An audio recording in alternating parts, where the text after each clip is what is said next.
Good morning, students. My name is Rohit Singh. I am new English teacher.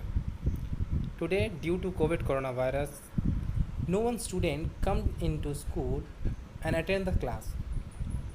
See the problem. Success Kids Academy started a new way of learning. So we are providing you a YouTube link, and you click on the link and subscribe it, and attend the classes on subject wise.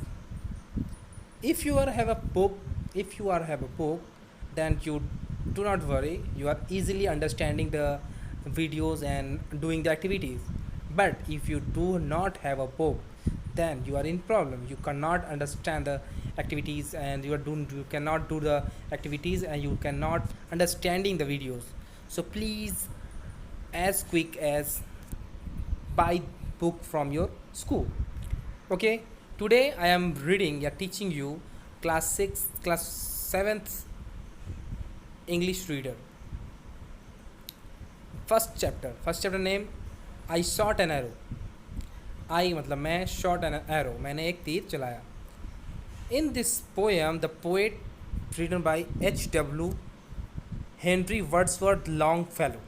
This poem composed by H.W. Longfellow. Full name is Henry Wordsworth Longfellow. He is a American poet. In this poem, he describes about love, kindness, and sympathy are divine virtue. Love, kindness, and sympathy are divine virtue. ये तीनों ही क्या है? Divine है, देने से बढ़ते हैं. The person to whom we show them, जिस पे हम दिखाते हैं ये चीज़, become our friend. वो क्या होते हैं? हमारे दोस्त होते हैं. In this poem, the poet tells us that our love or a kind deed may come back to us in form of friend. यदि हम किसी पे प्यार या दिखाते हैं तो वो किसके रूप में वापस आता है? एक फ्रेंड के रूप में. Okay, let's start the poem. The poem is, I shot an arrow into the air. It fell to the earth. I knew not where. For so swiftly it flew, the sight could not follow it in its flight. I breathed a song into the air. It fell to earth. I knew not where. For who has sight so keen and strong that it can follow the flight of song? Long, long afterward, in an oak, I found the arrow still unbroke, and the song from beginning to end I found again in the heart of rain. Okay, the first paragraph of this poem, I shot an arrow into the air. मैंने एक shot मतलब चलाया. क्या चलाया? Arrow मतलब तीर. एक मैंने तीर चलाया. कहाँ चलाया? हवा में. मैंने एक तीर को चलाया. चलाना मतलब एरो, शॉट मतलब क्या? चलाना. क्या चलाया? तीर चलाया. कहाँ? एयर में. It fell to the earth. वो कहाँ गिरा? अर्थ पे. मतलब कि ज़मीन में या कहीं गिरा, अर्थ पे, पृथ्वी पे. I knew not where. मगर मुझे नहीं पता कहाँ जा गिरा. कि कहाँ जगह गिरा. For so swiftly it flew,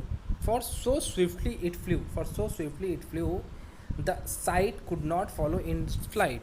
मगर वो इतनी so swiftly मतलब इतनी तेज़ी से गया, उड़ के गया कि the sight could not follow in its flight. मगर उसको फॉलो करना पॉसिबल ही नहीं है. वो इतनी तेज़ी से गया कि उसको फॉलो करना पॉसिबल नहीं है. फिर है, I breathe a song into the air. फिर मैंने एक सॉन्ग को गुनगुनाया या बोला, ब्रीथ किया, गुनाया. कहाँ? हवा में.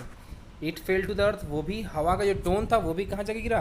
अर्थ में. मगर आई नो नॉट वेयर. जिसको भी मुझे पता नहीं है कहाँ जाके गया. For who has sight to keen the strong that it can follow flight of song. For who has, किसने इतनी साउंड को, सॉन्ग के मतलब नोट्स को ऐसे देखा है, इतनी स्ट्रॉन्ग तीसरी आवाज़ को देखा जाते हुए, that it can not follow the flight of song. और कोई ऐसा व्यक्ति नहीं है जो सॉन्ग के नोट्स को या फ्लाइट को, उसकी आवाज़ को फॉलो कर सके. Long long afterward in an oak. बोल रहा है लॉन्ग लॉन्ग आफ्टरवर्ड, कुछ बहुत समय बाद, जब मैं इन एन ओक, मैंने देखा एक ओक ट्री देखे ना, ओक पेड़. मैंने देखा, आई फाउंड द एरो. मैंने जो तीर चलाया था उससे मुझे मिला. कहाँ? Still unbroke. कभी भी वो टूटा नहीं था. And the song from beginning to end. और फिर मैंने जो गाना गुनगुनाया था वो सॉन्ग शुरू से लेकर एंड तक मैंने सुना किसके मुंह से, आई फाउंड अगेन, मैंने वापस सुना किसके मुंह से, I found again in the heart of a friend, किसी फ्रेंड के हार्ट से, किसी फ्रेंड के मुंह से मैंने वो गाने को सुना। तो in this poem H W Longfellow, मतलब means Henry Wordsworth Longfellow, it describe about two types of thingness, is a love sympathy and kindness, and second is a your bitterness and your angriness and your friend।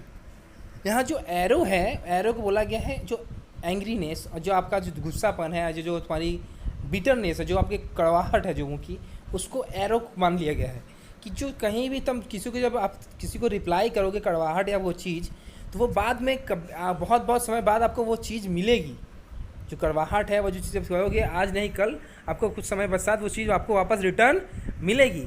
And for sweetly, और बहुत तेज़ी से चली जाती है, मगर जो वो बोलते हो वो तो मुँह से निकल जरूर जाता है, मगर वो व्यक्ति या किसी वस्तु बोलते हो वो क्या होती है, वो उसको पाल के रखता है और एक न एक दिन वापस वो आपको सुनाता है, वही bitterness. So if but if you are in a kindness and show the kindness and sympathy in and love, then it will be come back in a friends रूप। मगर यदि तुम किसी को यदि अच्छी बातों से बोलोगे, लव करके प्यार किसे समझाओगे, या मतलब बिटरनेस ना करके काइंडनेस समझाओगे, या सिंपैथी दिखाओगे, दया दिखाओगे, तो वो वापस क्या बन के रहेगा, वो आपका क्या हो जाएगा, फ्रेंड हो जाएगा। वो फ्रेंड बन के आपके लिए लाइफ टाइम तक वापस रहेगा। तो इसी में पोएट ने इस चीज़ को समझाया कि as a song is a your kindness, your love, your sympathy as a song, and in this poem an arrow is your bitterness, your hateness, this are your arrow. तो यहाँ जो एरो की thinking किया गया है उसको मान लिया गया है, किसको, एरो को माना गया है आपकी हेटनेस को या बिटरनेस को, और जो सॉन्ग है, सॉन्ग के नोट को मान लिया गया आपके काइंडनेस, लव एंड सिंपैथी को। ओके, मतलब इसका मतलब है, पोएट का कहना है कि यदि आप किसी पर दिखाओगे ये चीज़ एरो की तरह, यदि किसी पर आप हेटनेस या किसी दिखाओगे तो वो वापस आपको अनब्रोकन ही मिलेगा, बिना टूटा हुआ वापस आपको वैसे मिलेगा। मगर यदि आप बहुत ही कोमलता से या किसी से सॉन्ग की तरह सुनाओगे तो वो मुझे तो नहीं पता किसी मिलेगा, मगर वो आपको वापस में क्या देगा, फ्रेंड की तरह आपके मुंह से मिलेगा। As a thinking is that in this poem poet says same thing। Okay, do the activities and I will be come for write the word meaning in your WhatsApp video। Okay, done।